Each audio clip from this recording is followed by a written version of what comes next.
जय श्री ओम नमः सिद्धेभ्यः। जय श्री महावीराय नमः। जय श्री परम्पराचार्य गुरुवे नमः। जय श्री उमा स्वामी गुरुवे नमः। जय श्री शांति सागर गुरुवे नमः। जय श्री विद्यानंद गुरुवे नमः। मोक्ष मार्गस्य नेतारं वेतारं कर्म भूभृतां ज्ञातारं विश्वतत्त्वानां वन्दे तद्गुणलब्धये। मंगलम भगवान वीरो मंगलम गौतमो गणी मंगलम कुंद कुंधार्यो जैन धर्मोस्तु मंगलम। तत्वाश्रुत परम मांगलिक ग्रंथ है। आचार्य कुंद कुंद के पट्टशिष्य आचार्य उमा स्वामी द्वारा विक्रम की प्रथम शताब्दी में इसे लिखा गया है। संस्कृत इसकी भाषा है और सूत्रात्मक इसकी शैली है। 7 अध्यायों में विभाजित है। 7 तत्वों का जिसमें वर्णन है। हम सभी लोग तीसरा अध्याय पढ़ रहे थे। तीसरा अध्याय पूरा का पूरा जैन भूगोल है, जिसमें जीव की स्थिति बताई है कि कहाँ जीव, कौन सा जीव कहाँ रहता है। इसका बहुत सुंदर वर्णन है। हम सब लोग प्रथम सूत्र में देख रहे थे कि 7 पृथ्वियों के नाम देखे थे। रत्न, शर्करा, वालुका, पंख, धूम, तम, महातम। इस प्रकार से इसमें प्रभा लगा लेंगे सभी पृथ्वियों में।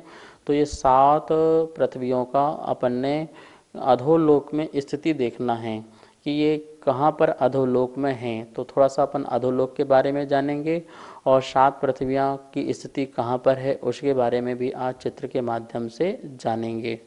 इस प्रकार से यहाँ पर देखेंगे अपन, ये पूरा का पूरा 3 लोक है और ये एक्चुअल नहीं है, ये फ्रंट का है। जो अपन ने बीच की जो नाड़ी बनाई है ये ये 3 लोक के बीचों बीच है। हमसे समझने के लिए इसको फ्रंट में बना रहे हैं। ये जो नाली है ये पूरा आप 3 लोक के मध्य में ले जाना है।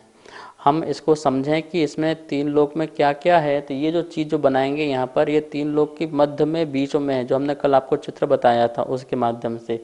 अब फ्रंट में देखेंगे यहाँ पर जो है ये जो 7 पृथ्वियाँ हैं जो अपन ने पढ़ी हैं, रत्न, शर्करा आदि, वो 7 पृथ्वियाँ यहाँ पर हैं। ऊपर आकर के स्वर्ग है और ऊपर जाकर के यहाँ पर वातवलय है। तो इस प्रकार से यहाँ पर अपन देखेंगे, यहाँ पर 7 पृथ्वियाँ, यहाँ से लेकर के इसकी जो हाइट है ये कितनी है, 7 राजू है। कितनी है ये 7 राजू है। ये वाली जो इसकी चौड़ाई है ये कितना है, ये 1 राजू है। यहाँ से लेकर के यहाँ तक जो है कितना है, 1 राजू। हमने आपको बता रखा था असंख्यात महायोजनों का 1 राजू होता है। तो अब ये 7 राजू, इसका ये 7 राजू और ये 1 राजू, ठीक है ना। मतलब ऊंचाई जो है कितनी है, 7 राजू है। मोटाई कितनी है, तो इसकी जो अपन पीछे जाएंगे तो अपन देखेंगे कि पीछे भी जाकर के जो है ये कितना है, 7 राजू। मतलब उत्तर से दक्षिण दिशा में जाएंगे तो 7 राजू है। और फिर पूरब से पश्चिम भी जाएंगे तो कितना है, वो भी कितना है, 7 राजू है। और चौड़ाई कितनी है इसकी, तो मूल में इसकी चौड़ाई देखिए कितनी है, मूल में चौड़ाई जितनी 7 राजू है और मध्य में जाकर इसकी चौड़ाई कितनी हो गई है, 1 राजू। यहाँ पे मध्य में 1 राजू है हो गई है और मूल में इसकी जो चौड़ाई है 7 राजू है। इसकी मोटाई जो है, मोटाई यहाँ से इस पीछे और इस तरफ जाकर के दोनों तरफ 7-7 राजू है। मतलब पूरब से पश्चिम और उत्तर से दक्षिण। तो औसत यदि अपन इसका निकालें कि इसका औसत कितना निकल के आता है, तो देखिए 7 राजू और 1 राजू, इसको अपन क्या करें, प्लस कर दें तो कितना हो जाएगा, 8। और 8 में 2 का भाग दे देंगे तो क्या बोलते हैं कि इसका औसत निकल के आ जाएगा, ठीक है ना। तो ये 7 और ये 4 इस प्रकार से हो जाएगा। तो अपन देखिए कि उसका औसत कितना निकल के आ जाएगा, 4 राजू निकल के आ जाएगा। ये इतना औसत 4 राजू निकल के आ जाएगा। यदि अपन 7 और 1 को क्या कर दें, 8 और 2 से भाग दें तो इसका निकल के आ गया 7। अब इसका अपन को घनफल निकाल सकते हैं। कैसे घनफल निकाल सकते हैं, 196 घन राजू इसका घनफल निकल के आएगा, क्योंकि 7 इसका हाइट है, इसका जो है मूल में 7 है, चौड़ाई भी इसकी 7 है। तो 7 × 7 और औसत जो अपन ने 4 निकाला है, तो 7 × 7 × 4 निकालेंगे तो 196 घन राजू इसका पूरा का पूरा ये क्षेत्रफल निकल करके अधोलोक का निकल करके आ जाता है। चलिए अपन इसमें देखेंगे कि जो अपन ने जो पृथ्वियाँ पड़ी हैं वो यहाँ पर कहाँ हैं। एक बार अपन जो इसकी चौड़ाई लंबाई है इसको स्लाइड में देख लेते हैं और इसके बाद इसमें जो 7 पृथ्वियाँ कहाँ हैं वो भी इसमें अपन देखते हैं। तो आप ये स्लाइड देख रहे हैं, अधोलोक लिखा हुआ है और आप नोट कर लीजिए क्या लिखा हुआ है। ऊंचाई जो इसकी है 7 राजू है, मोटाई कितनी है 7 राजू। कैसे कैसे है, उत्तर से दक्षिण की ओर, उत्तर से दक्षिण की ओर और पूरब से पश्चिम की ओर जो इसकी मोटाई है वो 7 राजू है। चौड़ाई इसकी कितनी है मूल में, तो चौड़ाई इसकी 7 राजू है और मध्य में इसकी जो है चौड़ाई 1 राजू है।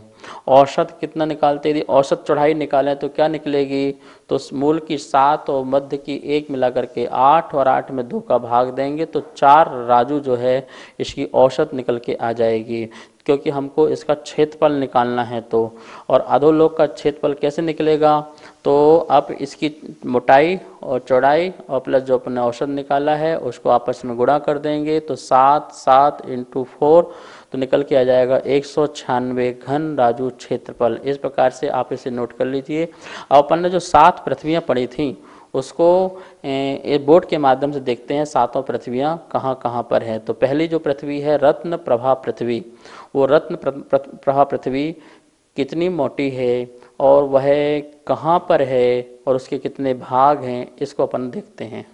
अब देखिए जो अपन ने 7 पृथ्वियाँ पड़ी थीं, जो पहली पृथ्वी है वो ये है रत्न प्रभा पृथ्वी। यहाँ से लेके यहाँ तक इसके जो पृथ्वी है ये रत्न प्रभा, ये तो पूरा मध्यलोक का स्थान है। यहाँ पे तो जम्बू द्वीप है, 2.5 द्वीप है, बहुत सारे समुद्र बने हैं, यहाँ तक समुद्र द्वीप यहाँ तक हैं। यहाँ से लेके इस कोने से लेकर इस कोने तक असंख्यात द्वीप समुद्र आदि बने हैं, बीच में मेरू है। इसके जस्ट नीचे यहाँ से लेकर यहाँ तक ये जो पहली पृथ्वी है, देखिए यहाँ पे दिखाई दे रहा होगा रत्न प्रभा। रत्न प्रभा ये पूरी पृथ्वी कितनी है, इसका नाम क्या है, रत्न प्रभा है। इस रत्न प्रभा के अपन 3 पार्ट करते हैं, पहला दूसरा और तीसरा। 3 पार्ट करेंगे, पहला दूसरा और तीसरा, ठीक है ना। ये अधोलोक चल रहा है पूरा अपना। ये अधोलोक में जो पहली पृथ्वी है इसमें 3 भाग हैं। कौन कौन से भाग हैं, इसको बोलते हैं खर भाग। कौन सा भाग है ये, खर भाग। ये कौन सा भाग है, पंक भाग। पंक भाग। ये कौन सा भाग है, अबहुल भाग। अबहुल भाग, खर भाग, पंक भाग और अबहुल भाग। इस प्रकार से ये पहली पृथ्वी के अपन ने 3 भाग किए। अब इन 3 पृथ्वियों में इनकी मोटाई कितनी है और इसमें कौन रहता है उसको देखते हैं। अब अपन यहाँ पे देखिए स्लाइड में लिखा है रत्न प्रभा पृथ्वी के 3 भाग। कितने भाग, 3 भाग। पहले में लिखा है खर भाग, दूसरे में पंख भाग और तीसरे में लिखा है अबहुल भाग। खर भाग के नीचे क्या लिखा हुआ है, इसका जो है वो 16,000 योजन इसकी जो है, और ये जो पंख भाग है वो 84,000 योजन और अबुल भाग है जो 80,000 योजन, ठीक है ना। तो अब इसमें देखिए जो खर भाग है, इस खर भाग में जो 14,000 योजन में 7 प्रकार के वैंतर देव, कितने प्रकार के, 14,000 योजन हैं, उसकी मोटाई में कौन चीज रहते हैं, वैंतर देव रहते हैं।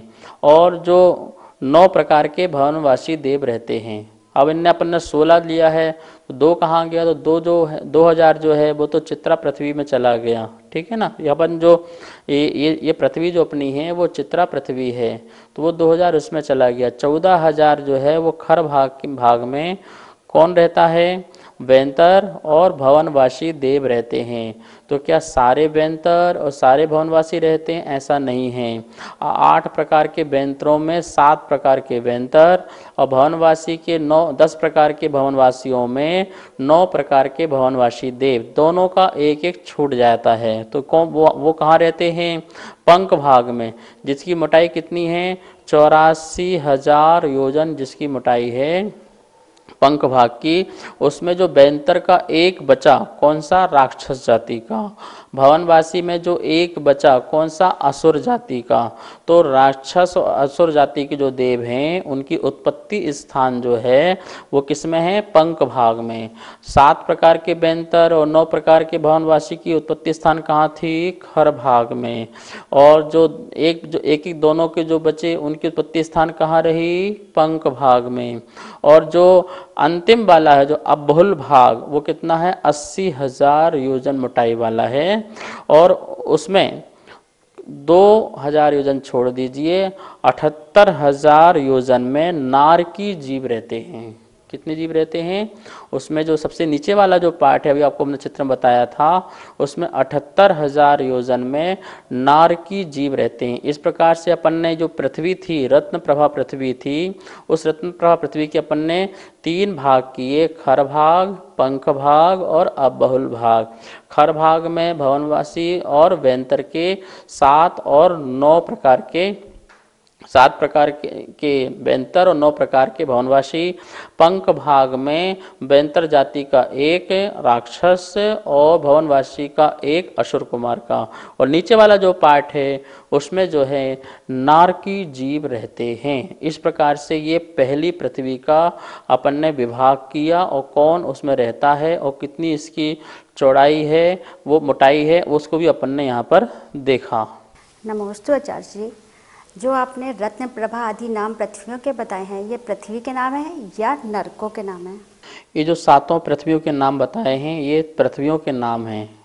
रत्न, शर्करा, जैसे जैसे उनका दीप्ति है, जैसा नाम है वैसे वैसे पृथ्वियों के नाम हैं।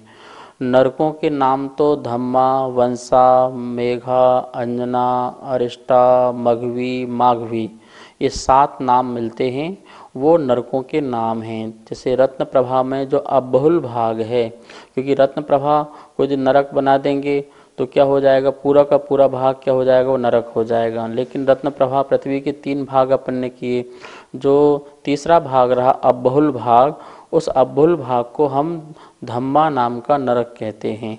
तो इस प्रकार से शर्करा नाम की पृथ्वी में उसमें वंसा नाम का नरक है। तो धम्मा, वंसा, मेघा, अंजना, अरिष्टा, मघवा, मघवी, इस प्रकार से मघवा भी आता है, मघवी और माघवी भी आता है। तो इस प्रकार से 7 जो हैं नरकों के नाम तो ये मिलते हैं। और जो ये पृथ्वियाँ हैं उन पृथ्वियों का आधार है, नरकों के नाम नरकों का आधार है, ठीक है ना, नारकी जीवों का आधार है। तो इस प्रकार से बस इतना ध्यान रखना कि जो ये 7 जो नरकों के नाम बताए हैं वो स्त्रीवाचक हैं, इसका ये मतलब नहीं कि वहाँ पर स्त्रियाँ पाई जाती हैं। ये ऐसा नाम शास्त्रों में रूढ़ि से मिला हुआ है, धम्मा, वंसा, मेघा, अंजना और अरिष्टा आदि। तो अपन ने देखा रत्न प्रभा के अपन ने 3 भाग किए। और उसी के नीचे शर्करा, बालुका, पंख, धूम, तमहा, उसको भी अपन बोर्ड के माध्यम से देखते हैं। तो अपन ने रत्न प्रभा पृथ्वी देखी थी पहले कि इसके 3 पार्ट हैं, खर भाग, पंख भाग और अबहुल भाग। और ये दूसरा नंबर देख रहे हैं यहाँ पर, ये जो है ये जो भूमि है वो शर्करा भूमि। कौन सी भूमि, शर्करा प्रभा भूमि। और दूसरी जो है रत्न शर्करा बालुका, ये है पंख प्रभा। फिर ये धूम प्रभा, ये तम प्रभा, और ये अंतिम वाली जो है 7 नंबर की आपको दिख रही होगी, ये महातम प्रभा। इस प्रकार से ये जो है अधो अधा, जो अपन ने सूत्र में पढ़ा था ना, सप्ता अधो अधा, सप्तो आधा धा, जो सप्त पृथ्वी हैं वो आधा आधा एक दूसरे के नीचे नीचे नीचे हैं। देखिए रत्न प्रभा के नीचे शर्करा, शर्करा बालुका, फिर पंख, फिर धूम, फिर तम, फिर महातम। इस प्रकार से ये 7 पृथ्वियाँ हैं। और ये जो नीचे का जो स्थान खाली दिख रहा है आपको, ये इसको बोलते हैं कलकल पृथ्वी। कौन सी पृथ्वी है, ये कलकल पृथ्वी है, जहाँ पर नित्य निगोद आदि जीव यहाँ पर पाए जाते हैं, इसलिए इसको कलकल पृथ्वी आदि कहते हैं। तो यहाँ से लेकर के 7 राजू कैसे डिवाइड करेंगे, तो आप देखिए पहली जो पृथ्वी है रत्न प्रभा और दूसरी है शर्करा, इसकी जो ऊंचाई है दोनों को मिलाकर के 1 राजू है। कितनी है, 1 राजू। कौन सी, रत्न प्रभा और शर्करा की जो यहाँ से ऊंचाई है कितनी है, टोटल 1 राजू। बाकी सबकी 1-1 राजू लगाते जाइए। रत्न शर्करा हो गया, बालुका की 1 राजू, धूम की 1 राजू, तम की 1 राजू, महातम की एक राजू और इस कलकल पृथ्वी की भी एक राजू। इस प्रकार से देखेंगे तो यहाँ से लेकर टोटल कितना बन जाएगा, 7 राजू हाइट बन जाएगी। तो 7 राजू में जो है 7 पृथ्वियाँ आ गई और एक कलकल पृथ्वी भी आ गई। अभी अपन ने रत्न प्रभा में देखा कि वहाँ पे 3 भाग अपन ने किए। अब अपन जो है ये जो 7 पृथ्वियों का डिवाइस करके कि इनमें व्यवस्था क्या है, कौन रहता है, कौन रहता है, तो आपको पता है इनमें जो 2 भाग छोड़ के तीसरे भाग से ये पहला नरक, फिर दूसरा नरक, तीसरा नरक, ऐसे करते करते इसमें नारकी जीव रहते हैं। नमोस्तु आचार्य श्री। अभी आपने नरकों के बारे में बताया कि कितने होते हैं, कहाँ कहाँ होते हैं, किस प्रकार हैं। इसमें आपने बताया कि नारकी जीव रहते हैं। तो मेरी शंका है कि ये नारकी जीव किसे कहते हैं, कृपया समाधान करें। नमोस्तु आचार्य श्री। अधोलोक में 7 नरकों की व्यवस्था है और उस 7 नरकों में जो जीव रहता है उसे नारकी कहते हैं। नरक में रहने वाले को नारकी जीव कहते हैं। जैसे कि 4 गतियाँ होती हैं, देव पर्याय में रहने वाले, विमान आदि में रहने वाले, भवन आदि में रहने वाले ऐसे जीवों को देव कहते हैं। मनुष्य गति में रहने वाले जीव को मनुष्य जीव कहते हैं। ऐसे ही नरक गति में रहने वाले जीव को नारकी कहते हैं। वैसे नरक शब्द जो बना है नर और का, तो नर मतलब प्राणियों को और का मतलब कायंती, जो क्लेश देता है, जो प्राणियों को क्लेश देता है, ऐसा वो स्थान नरक है। और उस क्लेशता को जो धारण करता है वो नारकी कहलाता है। इस प्रकार से नारकी की परिभाषा हुई। अपन इसको स्लाइड में भी देखते हैं कि नरक को क्या क्या बोलते हैं और इसका क्या क्या अर्थ होता है। आप देखिए लिखा नारकी किसे कहते हैं। पहले अपन देखें नारकी के पर्यायवाची शब्द कितने होते हैं। देखो नारद, नरक, निरय और निरत, इस प्रकार से ये शब्द इनके पर्यायवाची हैं। कि कौन कौन से, नारद, नरक, निरय और निरत। पहला दिया है नारद, नारत, जो रत नहीं होता है। किसमें रत नहीं होता है, जो स्वयं अथवा परस्पर में प्रीति में रत नहीं होता है या प्रीति को प्राप्त नहीं होता, वो नारत है। इसको नारत भी कहते हैं। जो स्वयं में भी अपने से भी रत नहीं होता है और परस्पर में एक दूसरे जीवों से भी क्या होता, वहाँ जो नारकी होते हैं उनमें भी रत नहीं होता है, प्रीति को प्राप्त नहीं होते हैं परस्पर में, इसलिए इसका नाम एक नारत भी है। वहाँ के द्रव्य, वहाँ का क्षेत्र, वहाँ का काल, वहाँ के भाव में भी जो परस्पर में रमते नहीं हैं कि हमें ये क्षेत्र पसंद आ गया हो, अब ये समय पसंद आ गया हो, ये द्रव्य पसंद आ गया हो, तो वहाँ भी परस्पर में जो रमते नहीं हैं उसे नारत कहते हैं। ठीक है ना। फिर दिया है नरक। नरक में नरान, नरान मतलब प्राणियों को, का मतलब कायंती, जो प्राणियों को क्लेश पहुँचावे उसे नरक कहते हैं। फिर दिया है निरय। निरय का अर्थ क्या है, जिनका पुण्य कर्म चला गया हो, निरय हो गया हो, चला गया हो। नारकियों का पुण्य कर्म नहीं है, इनका पुण्य कर्म चला गया, तभी तो नरक में वो दुखी हो रहे हैं, संक्लेशित हो रहे हैं और परेशान हो रहे हैं। निरत जो क्या है, हिंसा आदि में कार्यों में रत हैं, हिंसा आदि असमीचीन कार्यों में रत हैं, एक दूसरे को मारने, काटने, झड़ने, लगड़ने, झड़ने आदि में लगे हुए हैं। तो इस प्रकार के उसमें रत रहने वाले जो जीव हैं वो नारकी कहलाते हैं। तो इस प्रकार से इन 7 नरकों में इस प्रकार के नारकी रहते हैं। इस प्रकार से अपन ने देखा कि 7 नरकों में नारकी रहते हैं।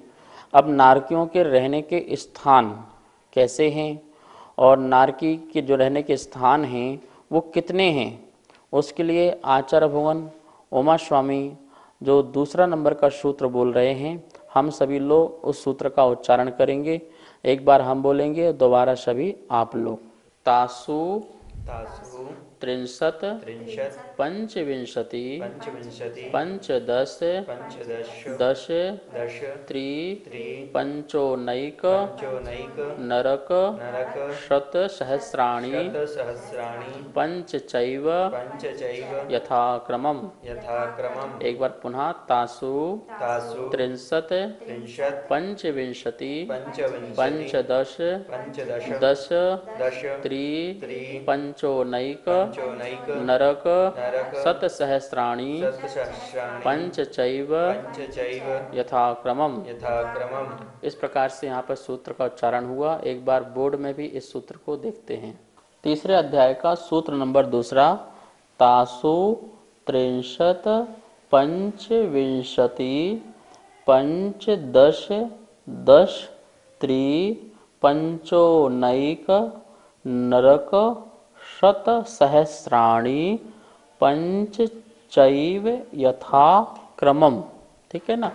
इस प्रकार से सूत्र का उच्चारण है यथाक्रमम्, यथाक्रम से, तासु उन नरकों में यथाक्रम से, यथाक्रम से मतलब रत्न प्रभा, शर्करा, बालुका ये अपन ने लगाया है, जिसमें धम्मा, वंसा, मेघा आदि नरक हैं, पहला दूसरा तीसरा नरक है।